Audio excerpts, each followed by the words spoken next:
Some people will think, well, wait a second.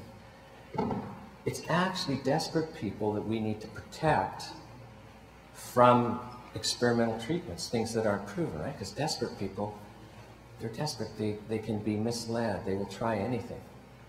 Well, let me give you the typical scenario. Because it was experimental, because it was unknown,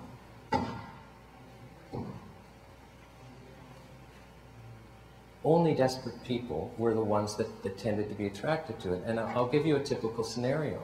It wasn't uncommon for those early people to have had a condition like bipolar disorder literally for decades. We're not talking a few years, decades.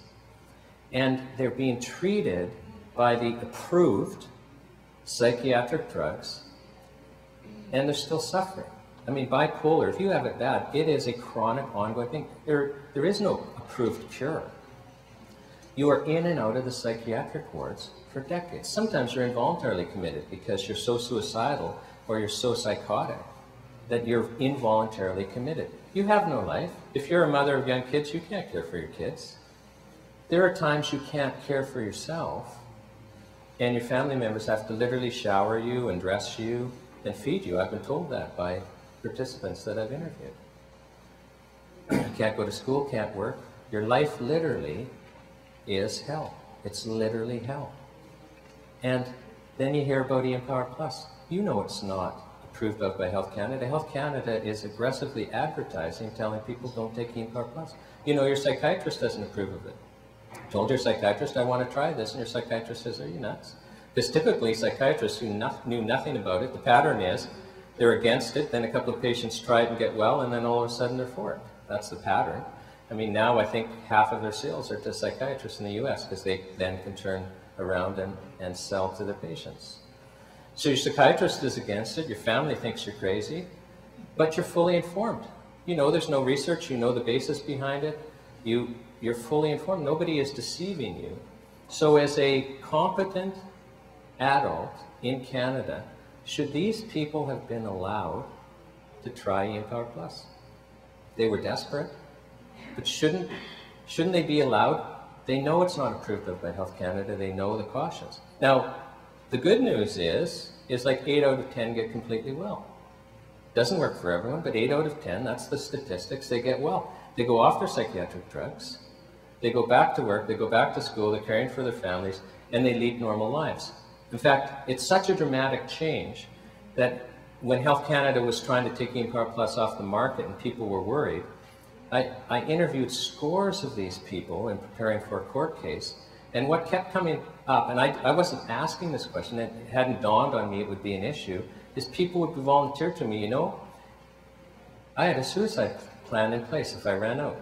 I was not going back. I'm well now, I'm normal now, I'm not going back to that hell, I'm not. And people would just volunteer this. Like I say, it hadn't dawned on me to ask them that question when I was interviewing them. Can you imagine your life being such a hell that you would kill yourself if you had to go back to that condition? Now, should these people have been allowed to try a treatment that wasn't approved of by Health Canada? Now, let's zoom forward about 12 years to today. I don't know what the statistics are, but there's probably like 10,000 Canadians on EMPowerplus successfully managing serious mental health. Chances are there's some people in this room, don't identify yourself if you're a participant, who, you know, their life is back and they're on this product. This product is not approved by Health Canada to treat any mental health condition. Should they be allowed to still take it? Should this product be taken away? There'll be deaths, there'll be hospitalizations, but it's not approved of by the government. Now, this is a very important question. Because as I say, we were in a situation where we've been free to access treatments that weren't approved of by the government, and we're going to arrive in the next year or two in a situation where we cannot access treatments that are not approved of by the government. Should we be allowed to do that? And if you think we should, then you're going to have to get angry really fast. Now, why is the government criminalizing our behavior? Well, I mean, it's almost a rhetorical question because I've told you we give up our safety, or our freedom for safety, right?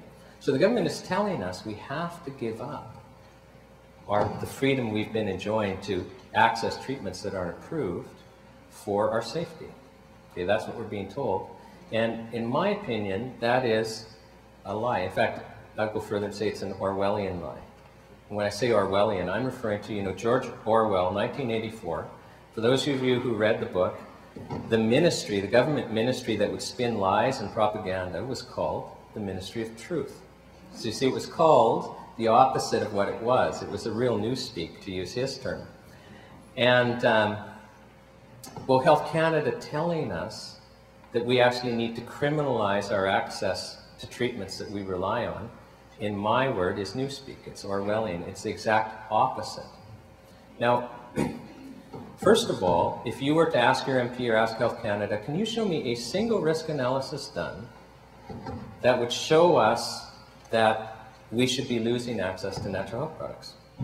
The Government of Canada, Health Canada, has not done a single risk analysis to say, oh, there's a risk to these products and we need to criminalize them. Does that surprise you? I mean, isn't it interesting? Here we are, we're going to lose 75 to 80% of products we're relying on for our health. We're being told it's for our safety, and the government actually has not done a study to show whether it's necessary, to show whether there's a risk. Now, they probably haven't done that because they know there's not a single documented death in Canada caused by a natural health product. We can go back to Confederation, let's go 143 years to 1867, not a single documented death caused by a natural health product. Do you know they document deaths every year in Canada caused by drinking too much bottled water? Long distance runners, they think, oh, I gotta stay hydrated. They drink too much at a time the body's under stress and they actually die. And we document these deaths every year. It really troubles some doctors because you can't die from dehydration if you're running. You just get sick and you have to stop. Every year we document Canadians dying from peanut allergies and other nut allergies. Like peanut butter actually kills people every year. Shellfish, it kills people every single year. So here we are, we've got treatments that we've been free to access that have never killed a single one of us in our entire history, and yet we're criminalizing that behavior when our behavior is safer than bottled water, it's safer than peanuts, it's safer than shellfish. Do you see the lie? But what makes it really an Orwellian lie, what makes this a Ministry of Truth situation, is that the real danger is removing these treatments. Now think about this. The Government of Canada, Health Canada, knows that once this criminalization of our behavior is done, we will have lost 75 to 80% of treatments that Canadians rely on. Now, we're talking like 30, 40,000 treatments are going to be gone. And we're talking like tens of millions of Canadians that are taking them. Do you mean to tell me you can take treatments away from tens of millions of Canadians that they're relying on for their health, sometimes for serious health conditions, and there's not going to be a bad health consequence to that? Like, doesn't this just seem absolutely insane to you? I mean, just for the health consequences, let's go back to EMPowerplus, because it's the example I was using earlier. Health Canada was telling True Hope, you take this product off the market because it doesn't have government approval. And True Hope said, are you mad? If we take this product away, we're successfully managing people with serious mental illness. They're free. They're normal again. If we take this away, some of them are going to commit suicide. Some are going to be hospitalized, and most will become disabled. They will have to quit work. They won't be able to care for themselves. They'll have to go back onto your approved treatments. They told Health Canada, in fact, in June 17, 2002, True Hope went so far as to write a letter, quite a long letter, explaining this again to Health Canada, and they attached 200 other letters to this letter, and they were mainly from participants, people like you, outlining to Health Canada, here's how I was before, I'm free now, my life depends on this. Some of the letters were from psychiatrists and doctors saying, look, here's what we've experienced with this patient or that patient, don't take it away. So Health Canada knew that taking it away was going to be dangerous, and in May of 2003 seized a shipment coming across the border to 21 individuals and started telling customs to turn shipments away. The Achilles heel for True Hope was, although it's a Canadian company, it's manufactured in the state and it comes across the border. So the border was where Health Canada could take this product away. There were deaths. I believe there were deaths.